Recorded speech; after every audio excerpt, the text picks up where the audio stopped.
Bismillahirrahmanirrahim. Assalamualaikum warahmatullahi wabarakatuh. Nama saya Anggunisa, NIM 180305118. Baik, di sini saya akan menjelaskan tentang peran manajemen dakwah dalam dunia cyber. Jadi jika kita pikir secara logika, internet sudah menyebar luas ke seluruh dunia begitu. Jadi tua maupun muda, sekarang orang-orang sudah menggunakan internet atau sosial media, entah itu hanya sekedar untuk berkomunikasi atau mencari informasi gitu. Adapun manajemen atau manajemen dakwah sangat berperan penting atau sangat berpengaruh dalam dunia dakwah gitu atau dalam dunia cyber.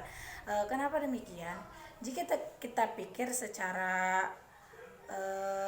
manajemen itu pasti mengatur.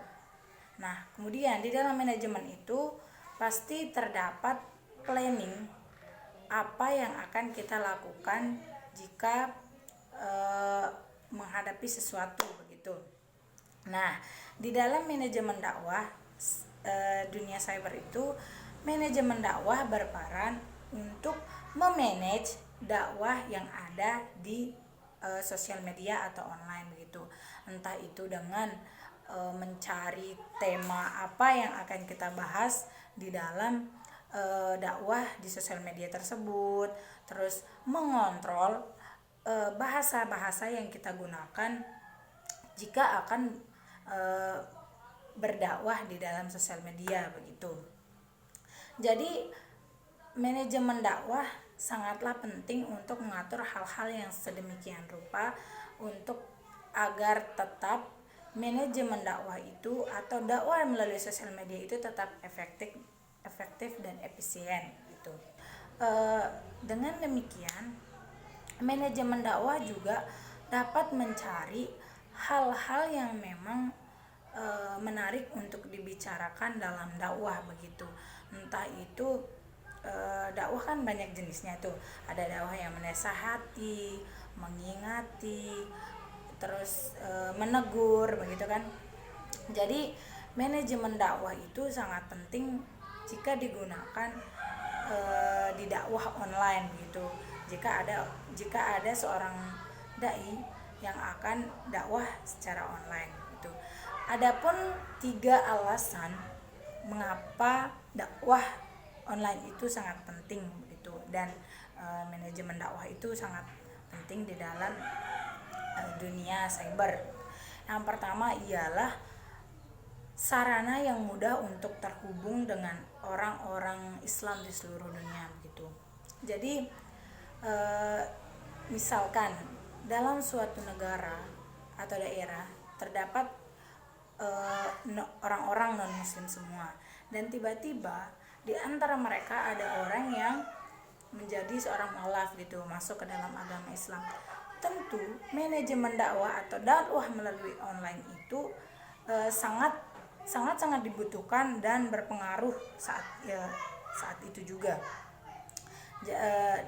Karena orang mualaf itu dapat mengakses atau mencari lebih jelas lagi tentang apa sih agama Islam itu begitu, dan dia juga mudah terhubung dengan orang-orang Islam lainnya begitu. Jadi tali silaturahmi juga dapat cepat tidak terputus begitu kalau kita membahas tentang dakwah melalui online atau sosial media gitu. Kemudian yang kedua ialah memperbaiki citra Islam gitu.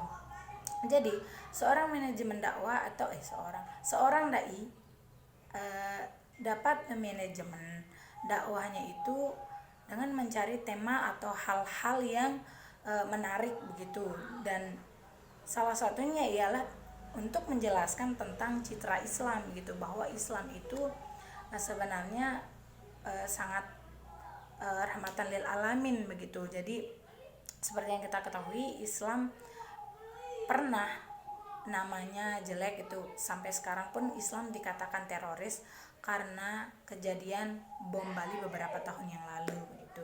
Jadi dakwah melalui online itu dapat menjelaskan bahwa Islam itu sebenarnya agama yang sangat baik begitu. Nah, yang ketiga ialah menyesuaikan agama Islam dengan peradaban begitu. Jadi agama Islam tidak mungkin berdiam diri hanya membahas tentang tentang sejarah Rasulullah doang gitu. Tapi karena kehidupan kita seiring berjalannya zaman atau berubahnya era begitu, tentu permasalahan-permasalahan dalam hidup itu sangat sangat banyak begitu dan berbeda-beda permasalahan gitu. Jadi Islam akan berpatokan dengan apa saja yang terjadi saat ini begitu, dan namun tetap sesuai dengan akidah dalam agama Islam gitu, dan tidak jauh dari Al-Quran gitu. Mungkin hanya itu yang dapat saya sampaikan, kurang lebihnya saya mohon maaf. Assalamualaikum warahmatullahi wabarakatuh.